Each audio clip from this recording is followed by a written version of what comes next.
You know that feeling? When your cat finally curls up next to you after ignoring you all day and suddenly the entire world just quiets down. Your breathing slows, your thoughts stop racing. And for the first time since you woke up, you can actually relax. If you know exactly what I'm talking about, this video is going to make you feel so incredibly seen. Let me ask you something. When your cat knocks your coffee off the counter, makes direct eye contact, and doesn't even flinch, do you get mad? Or do you just admire the audacity? If you chose option 2, congratulations. You're about to learn why your brain works the way it does. Here's what nobody tells you about being a cat person. It's not really about personality. It's about how your nervous system processes the world.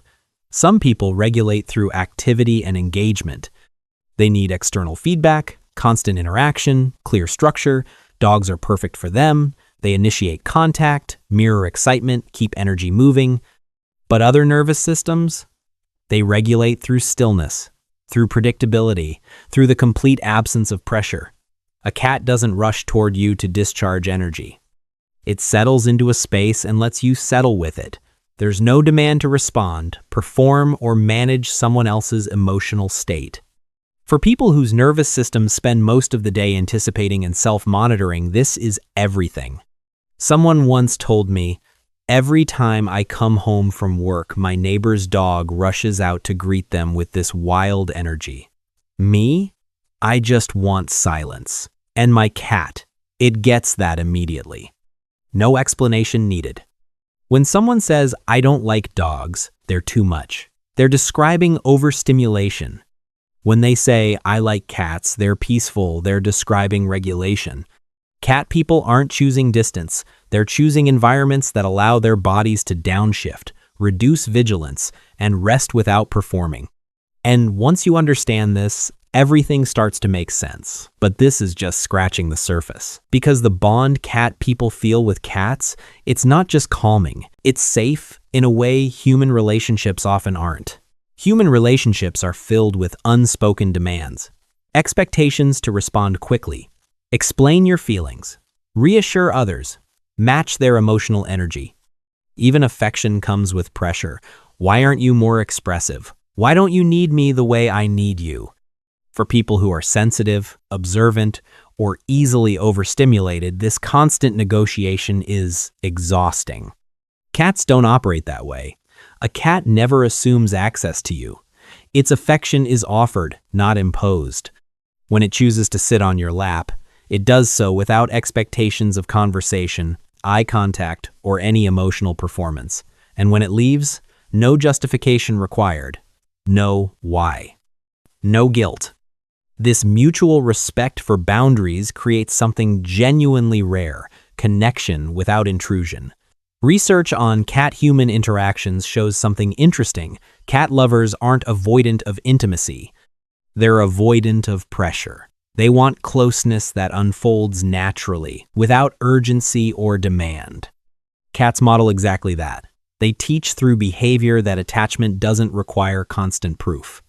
And when you respect your cat's space, not hugging it when it doesn't want it, not demanding attention when it's being quiet, you're practicing a much deeper skill. You're learning to respect your own boundaries. You're learning that saying no doesn't have to come with guilt. You're learning that distance isn't rejection. Sometimes it's the deepest form of respect. They continued, "There was this night I was crying after a rough day. My cat didn't rush over to paw at my face or meow frantically. It just jumped up, curled up beside me, and started purring. And for the first time, I didn't feel like I had to explain why I was crying. It just existed with me. That's companionship without questions, presence without judgment, and for many people, that's exactly what they need to not feel alone. Because there's a type of loneliness that runs deeper. It's not the absence of people around you. It's the fear of pressure when you're with people. The fear of having to be on. The fear of having to explain. The fear of having to meet expectations. The quiet presence of a cat heals that kind of loneliness in a crowd. And if you think this is just psychology, science has proven something even deeper. before thought, before emotion even has a name. There is regulation. And cats have a secret weapon for it. A cat's purr operates at low, rhythmic frequencies that your nervous system responds to instinctively. Before you consciously register comfort, your body begins to slow down. Your breathing deepens. Muscle tension softens, stress hormones drop. Low frequency, repetitive sounds like this signal safety to the brain. They tell your nervous system that nothing urgent is required, no action needed, no vigilance necessary, just presence. For people who spend most of their lives managing emotional environments around them, this kind of regulation is genuinely rare. Silence can feel empty, noise can feel overwhelming, but the steady hum of a purr? It sits perfectly in between. It fills the space without invading it. That's why so many cat people describe a sense of grounding that's hard to explain. They don't feel excited, they feel settled, like their internal pace has finally matched the world around them. This is co-regulation without conversation, comfort without performance. And your body learns fast. Once it knows a certain presence brings it back into balance, attachment follows naturally. But here's what almost nobody sees coming. Recent research discovered cat people aren't just less socially anxious than people think, they actually have higher empathy. Sounds contradictory, right? But think about this. When you learn to read a cat's body language, those incredibly subtle signals like a tail flick, a tiny shift in posture, changes in breathing, you're training your empathy muscles at a much deeper level. You don't need words, you don't need sound, you just need to observe, listen, respect. And that skill? It transfers to how you understand people. With cats, affection must be earned and maintained through attunement. You learn to read small signals, a slight tail movement, a change in posture, the way they breathe. Over time, this builds a relationship rooted in respect rather than control. Consent is central to this dynamic. And for people who have experienced boundary violations in any form, this matters profoundly. Cats also teach you another lesson, the lesson of letting go. You can't train a cat the way you train a dog. You can't force it to love you on your timeline. They teach you to accept that not everything can be shaped to your expectations, that real affection can't be controlled. For people who carry control anxiety, for those who feel safe only when everything is predictable, this is a painfully important lesson, and cats teach it gently every single day.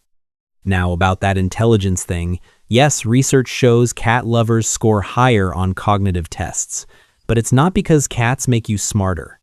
It's because certain personality traits tend to cluster together. More introverted people tend to spend more time in solitary intellectual pursuits, reading, writing, contemplating the mysteries of the universe and the existential dread of modern existence, while a cat purrs peacefully on their keyboard.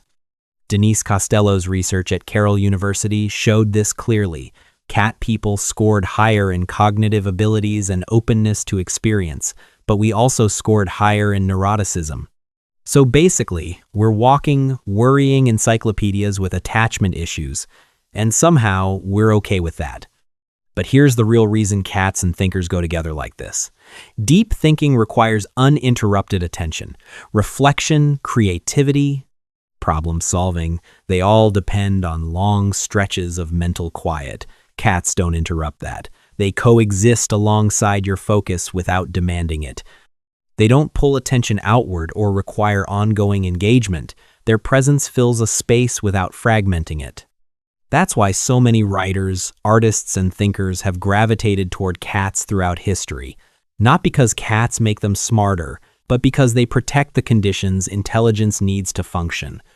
And there's a deep biological reason why a cat, an incredibly efficient solitary predator, can make you feel an almost irrational urge to protect it.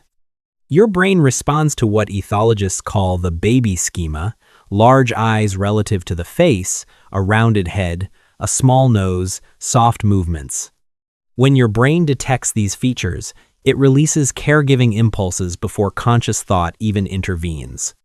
Domestic cats match this pattern remarkably well. When a cat looks up at you, your brain doesn't register dangerous hunter, it registers baby who needs care. For many cat people, this dynamic feels safe for a specific reason. It's one-directional without being emotionally demanding. Care flows outward without expectation of constant reciprocity. The cat doesn't ask you to be cheerful, it doesn't demand reassurance when it's upset, it doesn't monitor your mood to adjust its behavior. For people who learn to be emotionally contained early on, for those who feel safer giving than receiving, nurturing something that doesn't intrude can feel so much easier. It allows closeness without emotional overwhelm or vulnerability overload.